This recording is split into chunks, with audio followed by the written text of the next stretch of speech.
আসসালামু আলাইকুম। আমি ডাক্তার মঞ্জুর মোর্শেদ। আজকে খুবই একটু মজার টপিক নিয়ে আলাপ করব। সেটি হচ্ছে যে পুরুষদের ইরেকটাইল ডিসফাংশন। পুরুষদের মধ্যে এটি খুব একটা সাধারণ সমস্যা।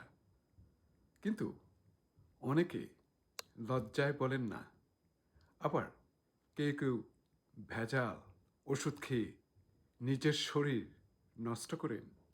আজ আপনাদেরকে এভিডেন্স বেসড ভাবে দেখাবো কোন ওষুধ সত্যিই কাজ করে, কোনটা নিরাপদ আর কোনটা এড়িয়ে চলা উচিত।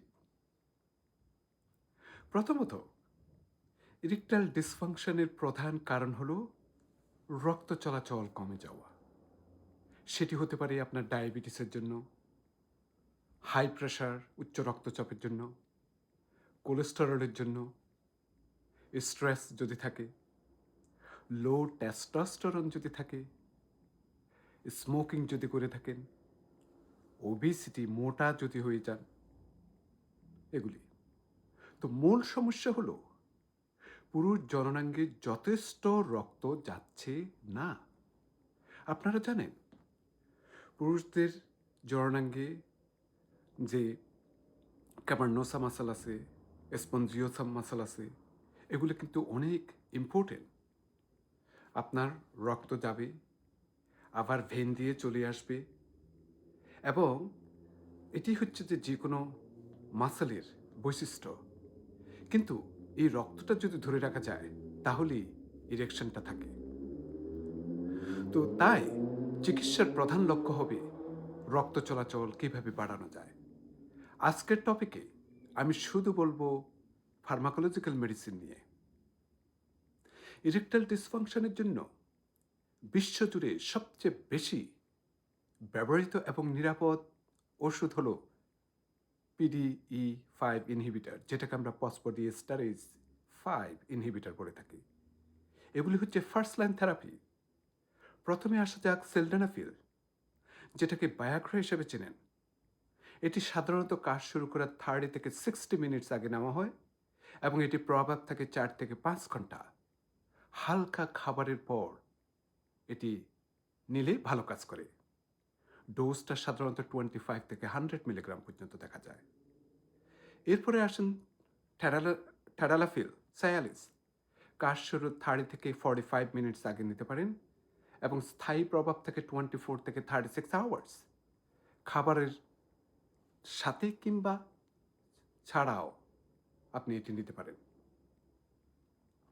এরপরে আসেন অ্যাভানাফিল স্ট্যান্ড্রা। এটি কাজ শুরুর মাত্র 15 থেকে 30 মিনিট আগে দ্রুত কাজ শুরু করে, সাইড এফেক্টও কম। এরপরেও আছে ভ্যারান্ডাফিল।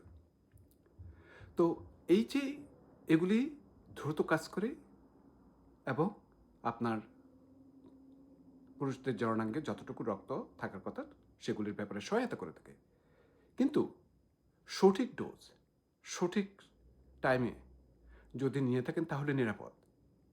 কিন্তু যাদের ব্লাড প্রেশার আছে কিংবা যারা নাইট্রোগ্লিসারিন নিয়ে থাকেন হার্ট ডিজিজের জন্য, তাদের ক্ষেত্রে এটি ব্যবহার করতে খুবই সাবধান।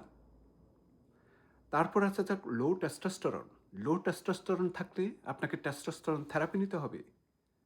যদি শরীরে টেস্টোস্টেরন কমে যায়, যা ল্যাবে টেস্ট করে নিশ্চিত করতে হবে, তাহলে জেল, ইনজেকশন বা প্যাচ এই ধরনের দেওয়া যেতে পারে। কিন্তু অকারণে টেস্টোস্টেরন নেওয়া বিপজ্জনক, হার্ট অ্যাটাকের ঝুঁকি পর্যন্ত বাড়াতে পারে। তাই শুধু ল্যাব কনফার্ম লো টেস্টোস্টেরন হতে হবে টেস্টোস্টেরন নেওয়ার আগে। ট্যাবলেট কাজ না করলে অনেক সময় ইনজেকশন থেরাপি দেওয়া হয়। অনেক রোগীর স্নায়ু ক্ষতিগ্রস্ত হয়ে থাকে, বিশেষ করে খুব ডায়াবেটিস হলে। তখন এই ফসফোডিএস্টারেজ 5 ইনহিবিটর কাজ করে না।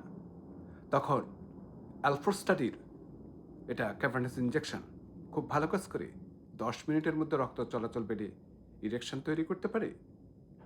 এটা ডাক্তার শিখিয়ে দেন এবং এরপরে আপনি নিজে ব্যবহার করতে পারেন। এরপর হচ্ছে যে ভ্যাকিউম ডিভাইস। যারা ওষুধ নিতে পারেন না বা কাজ হয় না, তাদের জন্য ভ্যাকিউম ইরেকশন ডিভাইস খুব ভালো কাজ করে। এটা সম্পূর্ণ drug free therapy. Last option হচ্ছে যে সার্জারি। যদি সব কিছুই ব্যর্থ হয়, তখন অনেক সময় ফিনাইল প্রস্থেসিস সার্জারি করা হয়ে থাকে। এটা স্থায়ী সমাধান, কিন্তু শেষ তা। এরপরে আমি আসবো কিছু ন্যাচারাল সাপোর্ট নিয়ে। এখন প্রাকৃতিক কিছু জিনিস বলছি যেগুলির কিছু এভিডেন্স আছে, কিন্তু এগুলি ওষুধের বিকল্প নয়, শুধুমাত্র সাপোর্ট। যেমন গার্লিকে নাইট্রিক অক্সাইড বাড়ায়। নাইট্রিক অক্সাইড আপনার ব্যাসেলে ভ্যাসো ডাইলেট করে, রক্ত চলাচল বেড়ে যায়। নিয়মিত এক কোয়া উপকারী, 1 সপ্তাহ কাজ করে দেখেন, হয়তো ভালো ফল পাবেন। এরপরে আসুন জিঞ্জার, আদা, রক্ত সঞ্চালন বাড়ায়, অ্যান্টি অক্সিডেন্টের সুবিধা আছে, এবং এটিতে মাইল্ড ইমপ্রুভমেন্ট দেখা যায়। এরপর অলিভ অয়েল, হার্ট সেই ন্যাচারাল টেস্টোস্টেরন বুস্টার করতে পারে, এবং মেডিটেরিয়ান ডায়েটে এটি ব্যবহৃত হয় বলে মেডিটেরিয়ানদের ইডিটা অনেক কম দেখা যায়। শুধু হার্ট ডিজিজ কম না, এরা খুব আনন্দে থাকে, তাই না? কিন্তু মনে রাখবেন, এগুলি সাপ্লিমেন্ট, ওষুধের জায়গা নিতে পারে না। শেষ কথা হলো, এটি শুধু একটা মেডিকেল সমস্যা না, এটি হৃদরোগের প্রথম সতর্ক সংকেত হতে পারে। 40-এর পর যাদের ইডি আছে, উত্তেজনা জড়িত সমস্যা আছে, তাদের হার্ট চেক করা অবশ্যই উচিত। আপনারা জানেন যে পিনাইলের যে ব্যাসেলগুলি আছে, এগুলি খুবই সরু। সরু ব্যাসেলগুলোই সর্বপ্রথম আক্রান্ত হয় যখন আপনার শরীরে যে কোনো ধরনের সমস্যা হবে, বিশেষ করে সার্কুলেশন জাতীয় সমস্যা যদি হয়ে থাকে।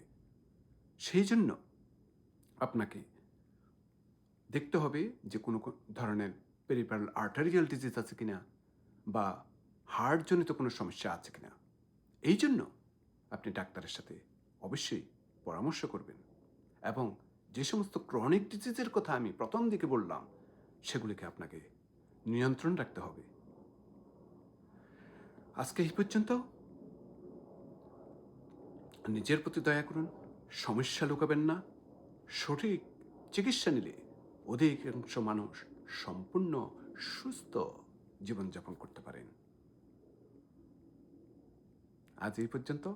আরেকটা ভিডিওতে আমি বলবো, আপনারা যে বিভিন্ন ধরনের মেডিসিন নিয়ে থাকেন, এই মেডিসিনও অনেক সময় এগুলি করতে পারে। আজকের মতো এতটুকু। সবাই ভালো থাকুন, নিরাপদে থাকুন, এবং আমার জন্য দোয়া করবেন। আল্লাহ হাফেজ।